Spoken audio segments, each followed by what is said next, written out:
시험하는 자가 예수께 나와서 이르되 내가 만일 하나님의 아들이거든 명하여 이 돌들로 떡덩이가 되게 하라.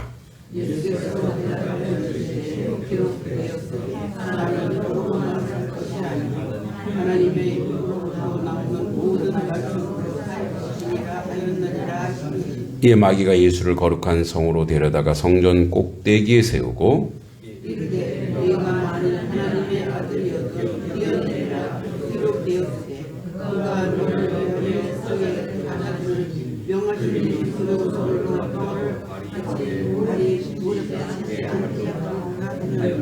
예수께서 이르시되 또 기록되었을 때 주 너희 하나님을 시험하지 말라 하였느니라 하시니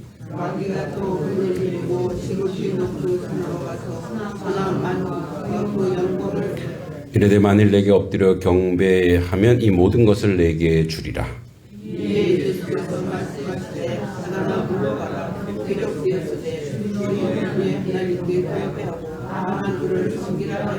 함께 이에 마귀는 예수를 떠나고 천사들이 나와서 수종드니라. 아멘. 예, 우리 옆 사람한테서 인사하겠습니다. 잘 오셨습니다. 주의 이름으로 문안합니다. 네, 고맙습니다. 네, 이쪽이 좀 꽉 찼으면 좋겠어요. 네, 우리 저 반장이신 안장로님 열심히 전도하셔야 되겠어요. 이쪽에. 네. 제가 오늘 이제 쉬다가 이제 또 계속 말씀을 좀 묵상하다가 경제에 대해서 뭔가 설명하면서 예를 들어줬는데 굉장히 도전이 되는 그런 예더라고요. 베트남에 삼성전자가 이제 공장을 세웠습니다. 그래서 처음에 공장을 세울 때 사람들이 난리가 난 거예요. 왜냐하면 9만 명을 채용하니까. 그래서 실업률 8%의 나라가 실업률 2%로 줄어들고, 그리고 GDP 이것도 굉장히 수직 상승했고, 전체 수출 분야도 이 삼성전자 때문에 25%가 상승되고 그랬습니다. 그래서 너무 이 베트남에서 너무너무 고마운 거예요, 삼성전자. 그래서 뭐 이제 왜냐하면 이 전자가 들어가려면 전기, 도로, 하여튼 여러 가지의 어떤 부대 비용. 그래서 하나를 투자하면 3개의 이득이 있다라는 거죠. 그러니까 이제 우리로 치면 거기가 경기도라고 하면 그 지역이 이제 호황이 된 거예요. 그런데 이제 시간이 지나가는 거예요. 한 몇 년이 지나가니까 이제 사람들이 삼성전자니까 우리가 이제 핸드폰을 보통 삼성 거를 내가 삼성전자에 근무하니까 베트남 사람들이 그럼 이제 삼성 거를 사잖아요. 근데 거의 대부분 90%가 다 아이폰을 다 쓰고 있다라는 거예요. 그래서 당신이 왜 아이폰을 쓰고 있냐 그랬더니 삼성에 다니면서 그랬더니 이게 이뻐 보여서, 이게 멋있어 보여서, 이게 좋아 보여서. 그 이제 세월이 지나갔어요. 세월이 지나가서 이제 벌써 한 10년이 됐대요.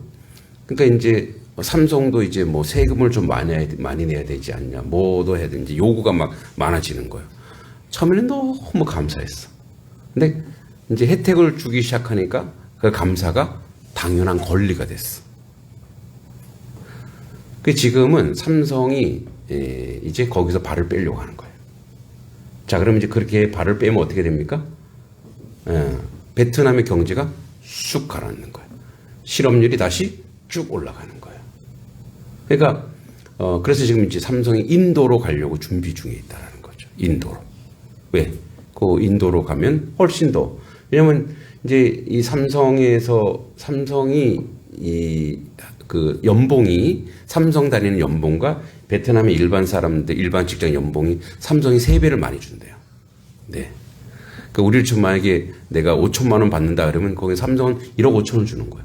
근데 노조를 만들어서 데모를 해갖고 돈 더 달라 이거예요. 그죠? 감사가 없어지면, 그래서 이제 삼성이 발을 빼기 시작하니까 이제 베트남 정부에서도 이제 난리가 난 거죠. 발을 빼는 순간 만약 경기도라고 하면 거기는 이제 황폐화되는 거예요. 예전처럼 돌아가고, 아니 더 안 좋은 일이 벌어져요. 지금 인도에서 우리로 치면 한 몇 조에 달하는 혜택을 줄 테니까 인도로 와달라고 삼성한테 지금 막 콜을 하는 거예요. 삼성 입장에서 어떻게 하겠어요? 그 이제 베트남 사람 그러죠. 야, 이 건물 이렇게 많은 건물 지어놓고 어떻게 그걸로 갈 수 있어? 회사는 이익이 안 되면 떠나요. 그 의미가 없어요. 가버리는 거예요. 그러니까 이제 아이폰을 쓰던 사람들도 나중에 후회하겠죠. 자, 9만 명이 만약에 우리가 삼성맨이니까 우리 삼성 걸 써주자. 그럼 어떻게 순환이 되면서 그래도 삼성의 이득이 나오면 삼성이 거기 계속 있겠죠. 그런데 이 사람들은 내 개인 취향이 있는데 그죠? 말릴 수는 없어요. 당신 아이폰을 사든 다른 제품을 사든 말릴 수는 없지만 적어도 이 삼성이라는 회사가 계속 이곳에 있어서 이 지역 사회를 돕고 삼성이 이제 만약에 거기 베트남에 있으면 그냥 회사만 운영하겠어요? 고원도 병원도 이런 거 자꾸 복지를 한다고요. 근데 삼성이 쭉 빠지면 어떻게 돼요? 다 무너지는 거잖아요. 그러니까 그걸 보면서 제가 깨달은 바가 있어요. 야, 우리는 하나님께 받은 은혜가 참 많은데 어느 순간에 내가 그걸 권리로 생각하는구나. 내가 이렇게 살아가는 거 당연한 거라고 생각하는구나. 그러니까 이제 제가 그걸 보면서 저는 이제 경제적인 어떤 그런 것들을 좀 공부하려고 봤던 게 도리어 이게 말씀의 역사로 저에게 오더라고요. 감동이 되더라고요. 그럼 올 사순절은 우리가 감사로 가야 되겠다. 절대 감사. 어떤 상황과 어떤 환경과 어떤 이유와 조건, 그러니까 조건과 이유가 있어서 감사가 아니라 무조건적 절대 감사를 한번 우리 안에 우리 삶 속에 적용해 봐야 되겠다 싶으면서 저도 이제 이런 거예요. 여러분, 감사가 사라지면 그다음부터는요, 당연하다고 해요. 그 베트남처럼. 당연해. 당연한 권리야. 그 이제 또 최근 뉴스 보니까 베트남 의회에서 우리 국회죠. 국회에서 글로벌 기업들은 이렇게 세금을 15% 이상 내야 된다 이거예요. 그러니까 그러면 삼성도 내. 그러면 이제 예를 들어서 삼성도 내. 그러면은 삼성에서 수익률이 안 나면 떠날 거 아니에요. 그러면 이제 다른 조건으로 이렇게 다른 것으로 이제 국가에서 혜택을 주는 거거든요. 그죠? 다른 조건으로 자꾸 혜택을 주는 거예요. 근데 이제 그냥 당연한 권리로 생각하니까 그 회사는 뭐예요? 그래, 그럼 우리가 여기 더 이상 있을 이유가 없겠구나. 이렇게 생각하는 거죠. 그 뭐냐면 이런 거예요. 감사가 없고 그 은혜, 이게 우리가 참 고마운 것이고 은혜라고 생각하지 않으면 그다음부터는 권리가 생기면 거기서 조금만 뭔가 부족하면은 불만이 생기기 시작하는 거예요. 그리고 불만은 점점 불어나는 거예요. 그러니까 우리도 마찬가지예요. 우리도 하나님의 은혜, 하나님이 나를 구속하시고 구원하시고 먹이시고 입히시고 지금까지 우리가 열심히 노력해서 우리가 잘나서 또 이민족이 뭔가 열심히 있고 이민족이 머리가 좋아서 그 세계 IQ 테스트 1700명, 전 세계 1700명 조사했대요. 전 세계에서 IQ 테스트에서 IQ 1등. 어딜까요? 네, 대한민국입니다. 이스라엘은 그 10등 안에도 들어오지도 못하더라고요. 1등 106.79 IQ가 우리나라가 106.79. 2등이 어딜까요? 2등이 일본이에요. 106.45. 3등이 어딜까요? 중국이에요. 치고받고 싸우니까 머리가 좋아진 거예요. 중국이 하여튼 105점 몇. 저 미국은 한 10몇 위에 내려가 있어요. 예. 그러니까 우리가 머리가 좋으니까, 우리가 열심히 하니까, 여러분, 그거는요, 하나님이 우리를 그렇게 훈련시키고 만들어 놓은 결과일 뿐이에요. 그건 하나님의 결과이지, 우리 인생에. 자, 그러면, 머리 좋고 열심히 산다고 해서 여러분, 인도 사람도 머리가 되게 좋거든요. 그러니까 다 열심히 산다고 해서, 나라가 잘 살아지는 거 아니에요. 모든 환경, 상황, 역사, 배경, 이 모든 것들이 총망라되어서 부를 창출하는 거예요. 그럼 우리가 이제 경제적으로 새마을 운동이니 뭐니 이거 말고 이런 어떤 인간적인 거 말고 그러면 어떻게 우리가 부한 나라가 됐을까를 신학적으로 성경적으로 해석하는 좋은 아주 탁월한 해석이 있습니다. 그게 뭐냐? 하나님은요, 구원의 역사 이외에는 모든 것은 심은 대로 거두십니다. 이건 분명합니다. 그러니까 우리가 언제 그럼 심었는가 봤더니 그 이전에는 그런 일이 없었는데 6.25 전쟁 나면서 수백만이 피난을 왔어요. 그 피난 온 북한 사람들이 여기서 굶어 죽지 않고 함께 먹고 살았어요. 콩 한 쪽도 나눈다고 해서 그 전쟁통에 성경이 그대로 되어 있죠. 고아와 가부와 가난한 자와 압제된 자와 나그네를 함께 먹여 살리는 그 나라는 내가 축복하겠다. 이 성경 그대로 우리도 모르게 우리의 이제 그 인류의 이런 것들이 그냥 그대로 실현되다 보니까 이 나라 이 민족이 잘 살게 되었다라는 거죠. 근데 그러면 계속 이 나라 이 민족이 잘 살 수 있는 비결은 뭐냐? 영적인 비결, 성경적 비결은 뭡니까? 계속 그런 고아와 가부와 압제된 자와 나그네를 돕고 그렇게 함께 먹고 사는 그런 삶의 내용으로 가야 된다는 거죠. 이거는 여러분 민족과 공동체에만 국한된 게 아니에요. 우리에게도, 그러니까 우리 개개인에게도 마찬가지예요. 그런데 거기에 감사가 없으면 당연히 이게 내 거야, 내 소유야, 내 마음대로 해야 돼. 이 감사가 없으면 그 순간부터 내가 이게 의무이고 내가 그리스도인으로 당연히 해야 될 일이라고 생각하는 그 모든 일들을 망각한다고요. 내가 왜 해 그거를? 교회도 마찬가지예요. 교회도 그걸 내가 왜 합니까? 내가 뭐도 없고 뭐도 없는데 그걸 왜 합니까? 그렇게 하면 그거는 뭐예요? 감사가 없고 은혜가 없는 거예요. 근데 제가 부족하지만 최선을 다해서 해보겠습니다. 열심히 해보겠습니다. 그러니까 이런 감사가 감사가 오기 시작하면은 내가 할 수 있는 것에서 최선을 다하는 거예요. 그러니까 그러면 하나님이 뭐예요? 그대로 부으시고 행한 대로 부으시고 인도하시는 그 역사가 우리 가운데 나타날 줄 믿습니다. 이번에 이제 중고등부 아동부 수련회 하면서 특히 우리 아동부 캠프 하면서 저도 많은 은혜를 받았고 물론 몸이 이제 피곤하긴 하죠. 여러분 이제 이번에 거의 30명 가까이 어린아이들이 한 21명 됐고 중고등부 아이들이 3명 그리고 어머니들 4, 5분 그분들도 참 고생 많으셨어요. 같이 하면서 참 서로 이제 행사를 다 치르고 나서 이제 우리 단톡에서 어머니들이 그렇게 하는 거예요. 제가 이제 먼저 감동이 된 거예요. 물론 저를 칭찬했다 그런 건 아니에요. 이렇게 쓰셨어요. 참 목사님 대단하신 것 같습니다. 그리고 어머님들이 함께 나누고 또 함께 헌신하고 함께 열심히 하고 그러니까 서로 막 감사의 인사를 다다다닥 치고 그 안에서 서로 감사하고 고맙다 감사하고 고맙다. 아무것도 아니지만 뭐예요? 서로 힘이 나는 거예요. 예. 그러니까 시간이 되시는 어머니들도 있지만 안 되는 엄마들도 있어요.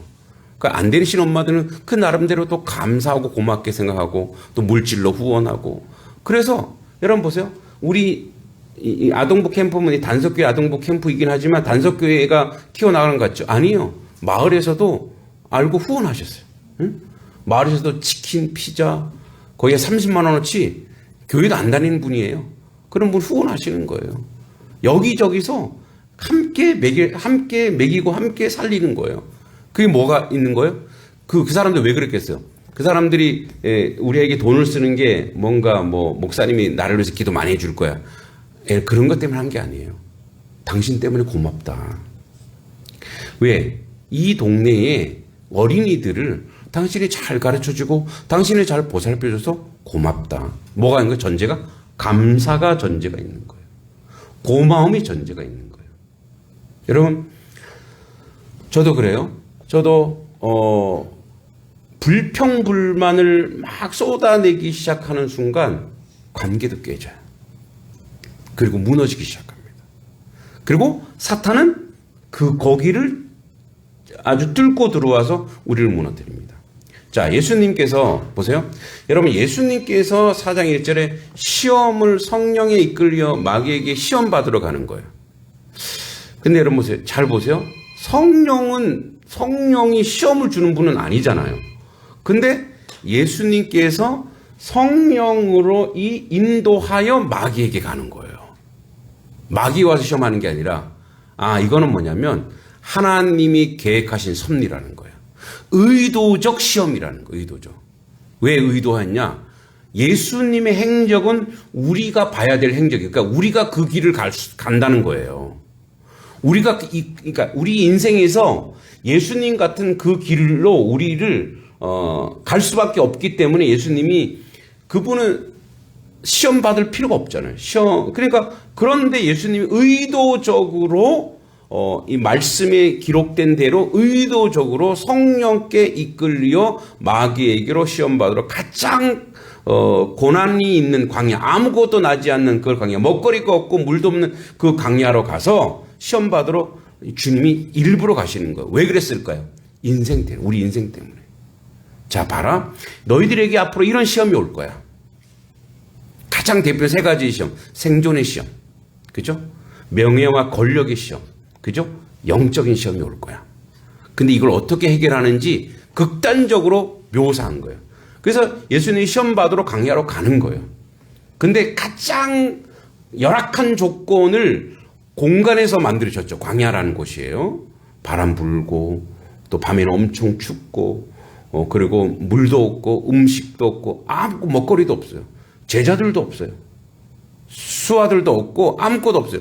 그런데 예수님이 광야로 가시는 거예요. 그런데 거기서도 가장 최악의 조건을 또 설정하세요. 40일을 밤낮으로 금식하셨어요. 그러니까 40일 동안 아무것도 먹지 않으셨어요. 자, 우리 이렇게 생각하죠.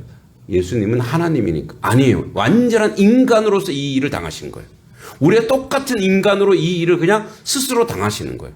그러니까 가장 최악의 조건, 가장 고통스러운 조건, 욕과 같은 조건, 그 조건을 스스로 설정하시고 시험 받으신 거예요.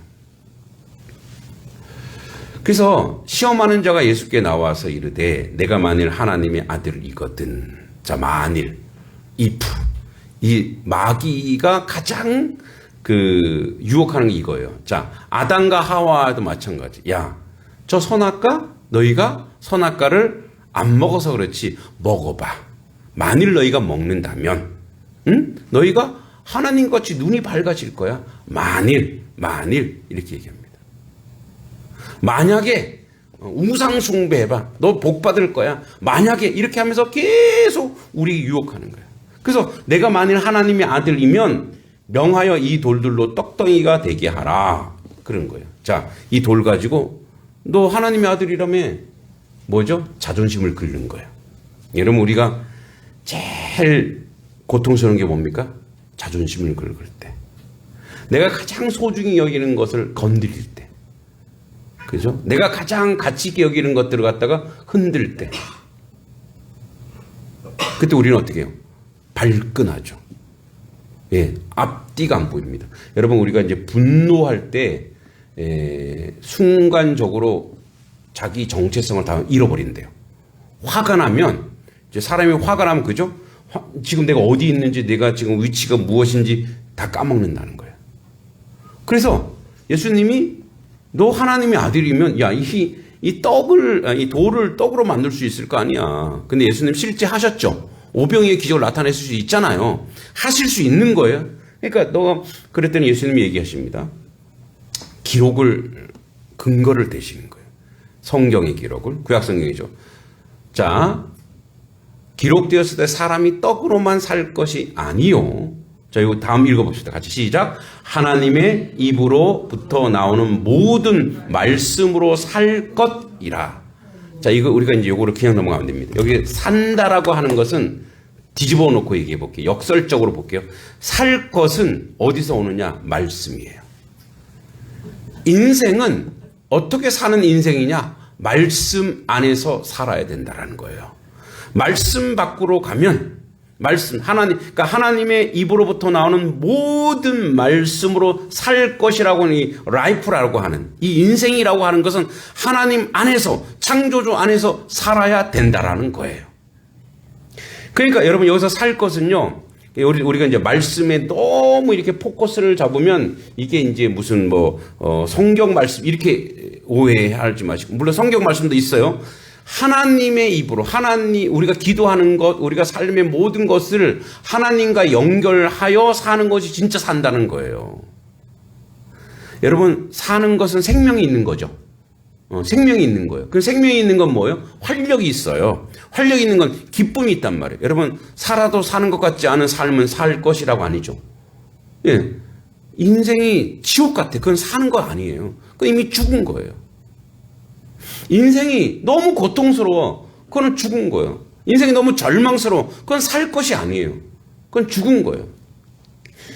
인생이 살 수 있는 그 산다로 가는 생명이 있고, 아름다움이 있고, 기쁨이 있고, 감사가 넘치고, 복됨이 넘치는 살 것이란 말이에요. 여러분 그냥 마지못해 사는 것은 사는 게 아니잖아요. 지옥 같은 삶은 삶이 아니에요. 그건 지옥이지.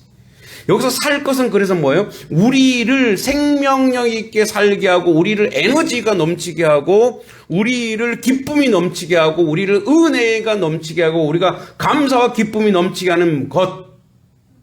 그 모든 것은 어디서 나오느냐? 하나님의 말씀에서 나온다는 거예요. 이 말씀이 무너지면 그 사람은 사는 것 같아도 결국 죽음으로 가는 길이요, 절망으로 가는 길이요, 고통으로 가는 길이요, 고난으로 가는 길이에요. 자, 그 다음에 이 마귀가 예수를 거룩한 성으로 이제 데려다가 성전 높은 꼭대기인지 예루살렘 성전이겠죠. 거기를 데려다가 꼭대기에 세우고 만일 계속 만일이죠. 마귀 하는 말께서 만일 너가 하나님의 아들이면 뛰어내려라. 한번 뛰어내려봐. 여기서. 야, 너 하나님 아들 뛰어내려봐. 용기 있으면 뛰어내려봐. 너 교회 다닌다며. 너 믿음 있으면 이거 해봐. 그러니까 이런 식으로 해서 또 우리의 정체성을 건드립니다. 그가 너를 위하여 그의 사자를 명하시리니 그들이 손을 너를 받들어 발에 돌이 부딪히지 않게 하리라. 야, 여기서 너 뛰어내도 너 살 수 있어. 그러니까 한번 뛰어내려봐. 한번 해봐. 그래서 우리를 거기에 종속되게 하고, 거기에 그곳에 살게 하고, 그곳으로 무너뜨리게 하는 거예요. 여러분, 이런 우리의 명예나 권위나 또는 우리의 삶의 가치나 이 정서, 이런 철학, 이런 것들로 우리를 어마어마하게 공격합니다. 그죠? 많은 공격이 우리 가운데 있어요. 특히 여러분, 여기 이제 제가 예전에도 한번 이 본문은 함께 했던 본문인데, 첫 번째 시험은 생존의 시험입니다. 생존. 먹고 사는 문제를 하나님과 연결시키지 못하잖아요. 우리 생존 문제를 하나님께 의지하지 않잖아요. 그럼 여기 계속 걸립니다. 그래서 신앙은 거기에 머물러 있어요. 이게 못 넘어가요. 그러니까 못 넘어가서, 그래서 뭐예요? 그래서 내가 먹고 사는 문제가 걸리면 하나님보다 그걸 선택하는 거예요. 그걸 선택하는 순간, 그 순간 거기에 종속되죠. 그런데 여러분, 다 날아갑니다. 하나님 없이 호의호식하고 잘 먹고 잘 살았어. 근데 그게 행복할까요? 아니, 행복한 삶이 아니에요. 죽은 삶이에요. 물욕, 탐욕, 소욕이 넘치면 그 사람은 얼굴에 그게 다 써 있어요. 그게 어떻게 삶이 될 수 있습니까? 근데 이제 두 번째 삶은 뭐냐면, 우리의 하나님의 영광을 나의 영광으로 바꾸려고 하는 명예욕, 권력욕, 이런 어떤 이런 지식욕, 이런 것들이에요. 그래서, 야, 너 하나님의 아들이잖아. 그럼 한번 이곳에 딱 뛰어내려봐. 야, 그럼 사람들이 너 멋있다고 할 거야. 사람들이 너 멋지다고 할 거야. 이렇게 얘기해요. 저에게 첫 번째 시험은 그거예요. 저에게 첫 번째 시험은 먹고 사는 문제를 건드려요. 근데 저는 그거 정도 갖고 저는 흔들리지 않죠. 그래서 이렇게 돈 벌 수 있는 모든 기회를 다 버리고 올 수 있는. 근데 왜냐면 그게 올 수밖에 없었던 게 뭐냐면, 여기는 사실은 재밌긴 해요. 돈도 벌 수 있지, 아이들하고 재밌게 놀지, 도시에서. 근데 그런 거 있잖아요. 행복이 없어요. 기쁨이 없어요. 항상 공허한 거예요. 예, 그죠. 항상 내가 아이들하고 막 재밌게 하고 막 애들이랑 학원 수강생도 막 늘고 막 돈 벌고 좋죠. 사람들에게 인정도 받고 좋아요. 근데 행복이 없어. 그래서 항상 뭐예요? 애들이 싹 빠져나가잖아요. 공허한 거예요. 그래서 이렇게 만약에 내 인생이 이렇게 몇 년 더 가다 나는 죽고야 말겠구나. 그래서 힘들지만 이 목회 길을 선택했어요. 두 번째 이제 오는 유혹이 이거예요. 이게 저는 아직도 이 훈련을 받고 있는 것 같아요.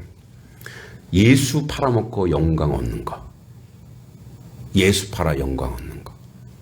이 시골이지만 그래도 목회를 그래도 조금 열심히 한다고 하니까 막 신문에도 내주고 뭐 총회에서 와서 막 강의도 하라고 하고 막 그러니까 어느 순간 이제 그다음 연락이 올 때 다 제가 안 하겠다고. 어디서는 방송국 있잖아요.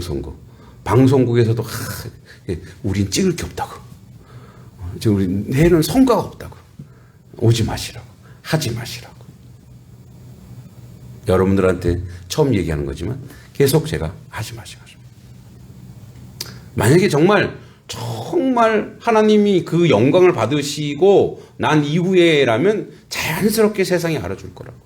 자연스럽게 세상이 하지 말라고. 응? 저기 우리 김신도 목사님이 막 추천했다 그러더라고요. 응? 거기 응? 다 단속계. 참 그분도 대단한 것 같아요. 단속계 목사님은 나보다 더 하다고, 더 열심히 한다고 막 추천했다 그러더라고요. 아닙니다. 하나님. 제가 한 게 없는데 어떻게. 이뤄놓은, 뭘 이뤄놨어? 하나도 없는데, 그죠? 그러니까 이제 이게 계속 오는 거예요. 이 작고 아주 미력한 교회지만, 연약한 하나님의 우리가 그리 열심히 신앙생활하는 우리 공동체가 있지만, 근데 자꾸 이제 그런 걸로 사람이 흐트러 올 수도 있거든요. 공동체가 흐트러질 수도 있어요. 명예욕 때문에. 출세욕 때문에. 그래서 예수 팔아 그 짓을 하고 싶지 않다. 예수 팔아. 그러니까 그래서 너 시골에 목회하러 가서 너 잘났더라 그러니까 이제 신문에 한 번 나니까 기도 공보라고 하는 이제 우리 교단 전체 신문에 시골에 있는 이제 옛날에 같이 공차던 형님들 전화 왔어요. 우리 김 목사 도시에 있더니 어떻게 시골까지 갔어? 대단해. 그 순간 제가 뒤통수를 딱 맞았어. 이거 아닌데. 더 이상 나를 드러내지 말아야 돼. 더 이상 나를 드러내는 순간 그때부터 하나님의 영광이 무너지는 거예요. 그래서 얘기합니다. 예수께서 이르시되 기록되었을 때 주 너의 하나님을 시험하지 말라 하였느니라. 이거는요 하나님을 망령되이 이끄는 거예요. 너 하나님 아들, 너 목사라면 이거 해봐. 목사라면 이거 해봐. 이런 식으로 하는 것은 나를 시험하는 것이 아니라 하나님을 시험하는 거죠. 그래서 그때는 과감하게 주 너의 하나님을 시험하지 말라. 자, 마지막이 있어요. 마귀가 또 그를 데리고 지극히 높은 산, 성전보다 더 높은 천하만국이 보이는 곳이에요. 온 천하만국을 보여줘. 천하만국 영광을 보여주면 세상이 영광이에요. 세상이 영달이에요. 만일 내게 엎드려 경배하면 이 모든 것을 내게 주리라. 그랬더니 예수님 말씀하십니다. 사탄아 물러가라. 기록되었을 때 주 너의 하나님께 경배하고 다만 그를 섬기라. 할렐루야. 여러분, 그래서 우리의 인생과 우리의 삶의 모든 것에서 오직 하나님만 섬기는, 오직 하나님의 영광이 드러나고 오직 하나님의 뜻이 드러나고 하나님의 역사가 드러나는 그런 삶이 되어야 될 줄 믿습니다. 만약에 여러분 우리가 이런 시험들이 계속 몰아칩니다. 계속 들어오고 여러분이 신뢰하고 여러분이 믿는 대로 돼요. 여러분이 하나님을 믿으면, 하나님을 신뢰하고 하나님을 믿으면 하나님, 창조주 하나님의 은혜의 축복을 받을 것이고, 여러분들이 우상을 섬기고 여러분이 돈을 섬기고 여러분이 권력을 섬기고 여러분이 명예를 섬기면 그 명예가 여러분을 보답할 겁니다. 그러나 하나님 없는 모든 명예, 권력, 물질 한순간에 날아가는 거 여기 몇 분 경험하셨죠? 날아갑니다. 명예 날아갑니다. 한 번에 추락합니다. 그러나 오직 하나님만 높이려고 애쓰고 하나님의 영광이 드러나면 여러분 그렇게 예수님이 얘기하죠. 야, 너 상석에 앉지 마. 말석에 가서 앉아. 그럼 어느새 내가 사람들로 하여금 초점이 되어 있어요. 말석에 가 앉아 있으면. 스스로 자기를 낮추고 스스로 내려가려고 할 때 사람들이 그 사람을 높이는 거예요. 자연스럽게. 여러분 단석교회도 그렇고 하나님의 뜻도 그렇고 모든 것이 하나님의 은혜와 하나님의 영광이 마음껏 드러난 다음에 그런 다음에 우리의 이름이 조금이라도 드러나는 그건 상관이 없겠죠. 그러나 나를 높이려고 하고 나의 영광을 높이려고 하고 예수 팔아서 정치하려고 하고 예수 팔아서 또 명예욕을 누리고 예수 팔아서 무언가를 하려고 막 하는 순간 그때부터 뭐예요? 자기가 높아지는 순간 깨지고 무너지고 고통스러울 수밖에 없습니다. 여러분 광야에서 그런 통과 의뢰의 다음에 뭐가 나옵니까? 자, 11절 같이 한번 읽겠습니다. 시작. 이에 마귀는 예수를 떠나고 천사들이 나와서 수종드니라. 그 다음에 통과 의뢰의 다음에 회복이 있는 거예요. 여러분 이 사순절 기간 동안 이 모양 저 모양으로 우리에게 고난이 올 수도 있어요. 아니 사순절이 아니어도 우리 인생 중에 올해 이런저런 고난, 그때부터 여러분 나는 감사하기로 했다. 나는 예수 믿는 사람으로 늘 감사한 삶만 살기로 했다. 내 뒤로 물러가라. 그렇게 할 때 여러분들이 그 영광과 은혜와 축복 가운데 있을 줄 믿습니다. 그런 사순절이 되길 소망합니다. 하나님 은혜 감사합니다. 감사가 무너지면 불만이 들어오고 당연한 권리라고 생각하여서 아버지 하나님 분노와 화와 진노가 넘칠 수밖에 없습니다. 하나님 나를 구원해 주신 것 감사합니다. 또 나의 인생에 동행해 주심도 감사합니다. 아버지 어떤 사단의 시험과 유혹과 이 모든 것에서도 우리가 승리하게 하시고 아버지 우리가 물질의 문제도 하나님께 맡기고 우리 아버지 자녀들과 삶의 문제도 하나님께 맡기고 우리 인생의 전 모든 것을 주님께 맡길 때 아버지 그 영광과 기쁨 정말 참된 삶이 무엇인지 느끼는 참 기쁨을 우리가 알고 느끼게 하여 주시옵소서. 참 기쁨과 감사를 느끼는 이 사순절이 되게 하여 주시옵소서. 예수님의 이름으로 간절히 기도하옵나이다. 아멘.